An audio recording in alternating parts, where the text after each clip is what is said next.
So welcome to the session on API management patterns in highly disaggregated architectures. So here I'll be talking about how to apply the API management best practices and patterns when you have like very high distributed environments, and like how we came to that, like what's the history behind it, and why we're actually doing it. So when we look through the history, we see that earlier days, from the early days, from mainframes and so on. So we started using monoliths, and we came into SOAs and so on. So we slowly, little by little, started to break down our complicated software into small modules. So the reason is, so it's more manageable to work with and better to scale. So in order to like handle this complexity, so what we did was we increasingly disaggregated our architectures. So that's how we are scaling the requirements that we are having.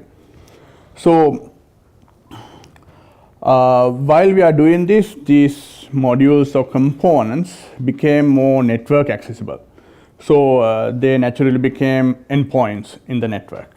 So these can be like serverless functions, data services, or the APIs, devices, and so on. So all of these are accessible as endpoints. So then the question is, okay, so accessing an endpoint is okay. It's a matter of a client calling that endpoint or a service. So we can directly do that. So that's one way. But then later on, you get into the problems like you have to control who is accessing these endpoints or services, like who has access or authentication, authorization, like if people can continually like hit these services. So then we have to think about throttling and so on, and all other policies. So then people start to think, okay, so then I have to do these things in the services. So I had to write some code. I had to make sure that these things also work with the things I'm writing, the business logic. So first thing is, okay, implement this in the service itself. Okay, fine, everything works. Okay, I can put some libraries in, put some policy files, configurations, and make it to work. But the problem is when you have lots of services like that and so on, you have to do this repeatedly, the same thing. So rather than doing your business logic also, you have to write these things also. So then came the approach of having managed APIs. So then what you would do is basically front your service or the endpoint with another layer. So you will basically abstract away these other aspects of calling, accessing the endpoint to another layer.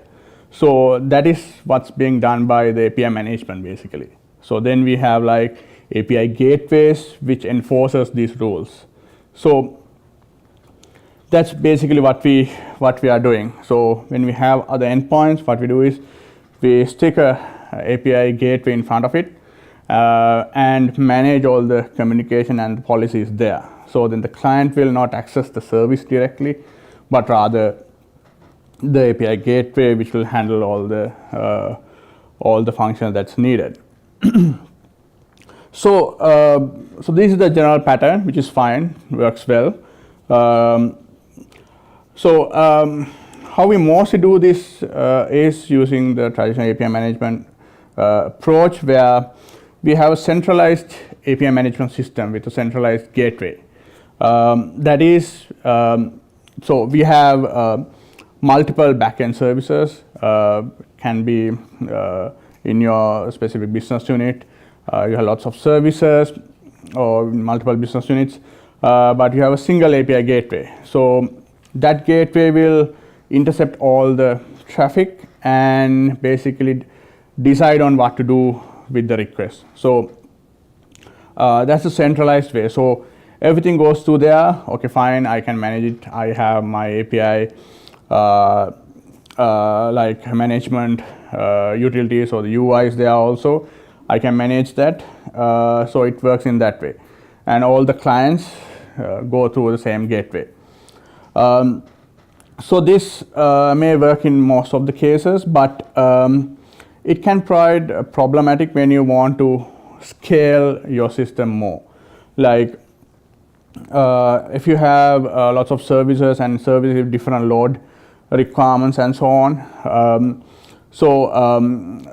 Some set of services may require a large number of traffic going through that, but still it's going to the same gateway. So there's no actual isolation of resource utilization and so on, and also security wise, everything goes to the same place. So for some scenarios, it's not ideal to have the single entity covering all your services. So then, so that's where, so for those requirements and for scalability,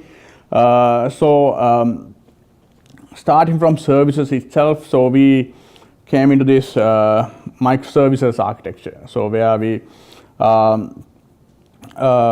break down all your business functions into services, but compared to traditional SOA way, we don't use like a centralized message bus or ESB like that, but rather the services itself have like the control over, okay, I'm going to talk to these services in this way and so on. So it's a novel way of doing your services and managing your components. So the same type of mapping can be done to API gateways as well. So to do this, so we have a few patterns, starting with the micro gateways. So micro gateways is the way where we basically split our centralized API gateway into smaller individual gateways to cover a specific set of backend services endpoints, or like even a single one. So going through that, so micro gateway is the basic concept behind these patterns, and to do this, also some related aspects are like code first API management and retrofitting service measures to do API management, which I will be going through in detail.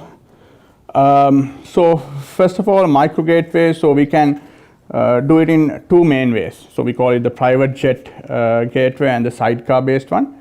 So starting with private jet, so the idea there is rather than again having the centralized API gateway, we basically have specific groups of services like assigned to a specific gateway. Like it can be, okay, I have some high traffic microservices that needs a dedicated gateway. So we have a dedicated micro gateway for those services itself, or a different business unit.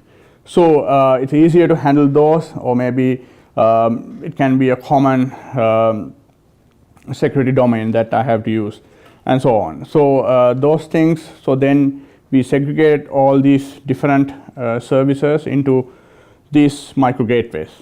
So basically it's basically grouping, and so then you can do like again security policies, scaling requirements and so on can be mapped in a more fine-grained manner used in this approach.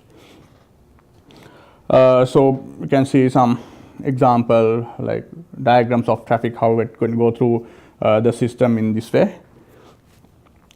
So it shows like how like you can probably have internal microservices to microservice communication also going through a gateway, which again, even though it's internal, you have to still manage how these APIs are used and so on. And the other one is external API traffic coming into an internal network through a firewall, hitting a gateway, and then being served. So that's for the private jet API gateway pattern. The other one is the sidecar API gateway. So that's basically having like a one-to-one relationship between the gateway and a service. So that gives the most flexibility. Then you have like full customization for your services. So it will be dedicated a single API gateway or sidecar where you will do all the communication through it to outside and traffic coming into the service as well. So this is the approach that we usually use in systems like in Kubernetes and other also in service meshes like Istio and so on. So we have your own dedicated sidecar basically in the same internal network. So it's basically doing a local host call between your actual service and your sidecar. So there's no big overhead between the two, but rather it'll be a local call happening through the same network. An extension of this would be, again, so I will talk about another programming language we also use called Ballerina. So we are again planning on removing that also, and rather than having a sidecar, basically to have the service itself be injected with the policies in the runtime. So then you don't really need the sidecar as a separate container or process running, but rather the same service can be used. So we basically lose the additional network hop. So I'll talk about like a similar scenario in the coming slides. So then the other approach I'm going to talk about is the code first API gateway. Here the idea is in our traditional API management way, so we have different set of teams. So you have the service developer and the API development team, which actually develops APIs, pushes them to a API store and do the governance there. So this code first approach, what we are going to do is basically merge these two roles into a single one. So basically giving more control to the developer. So the end goal is actually to be more agile and to be more productive. So rather than going through the unneeded steps of like another person getting the service and doing the other things to make it an API and so on, what we do is the developer himself or herself will get the service, and inside your code itself you will signal to your build system that you want to make it as a API at the end when after you are done coding. So I have a small Ballerina code snippet here. So how it's done there is we basically annotate our service using saying, okay, I want this service to be exposed to a gateway. So then what happens is when it's building, it will automatically push itself to a gateway and be made available through an API store. So still, if you have some additional steps of like you want some workflows to approve some stages of your API development and so on, still those can be done. So the initial part of developing and pushing it to a store to the workflow system can be done using this. So the idea is to make the process more agile and more productive to the whole system. So so this is basically how it happens. As I mentioned in that the Ballerina code example, you have annotated source code, you build it, you have a program executable which has an inbuilt API gateway with it, so being deployed. So you don't have to separately go and get that done. So which is one that will be used by clients. So then the other approach that you can do is basically retrofit a service mesh to do the API management. So nowadays a lot of these network operations or resiliency gateway operations are handled by service meshes, like for example like Istio. So it's only missing mainly the governance part, where you need to handle what to do when you get things to the gateway. Okay, how do you basically authorize, authenticate, and so on. So this can be easily like added on top of that. So which is what we have done by extending our code-first approach. So again, I have a ballerina code here, where you can basically say, I have a service and I want this to be exposed as an STO gateway, and using this annotation, and then it will automatically deploy this to Kubernetes STO, and using the control plane, I can add the other policies that goes with it. So then you have the best of both worlds. So you have the functional you get from the service mesh, and also the API management functionalities that we can provide from outside. So this solutions architecture using WSO2's own API manager and ballerina. So there's a scenario where we get ballerina to write a service to be exposed as an API managed, like managed API. When you again deploy it to STO, it will create the gateway and the virtual services, and the API manager will do the rest. For example, if you want to enable authentication authorization on that, so the API manager will basically push a configuration to Kubernetes saying, okay, for this API, I want to manage the authentication. So basically, then basically through the mixer, through the plugin we have written to that, it will send the authentication request to this side and do the authentication, and basically do the other gateway operations through STO's Envoy eventually.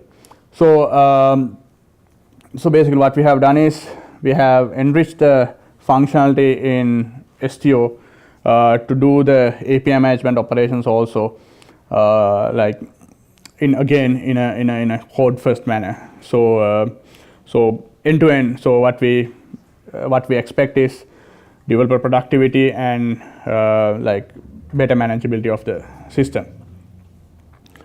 So those are basically the main items I want to talk about. So in summary, nowadays,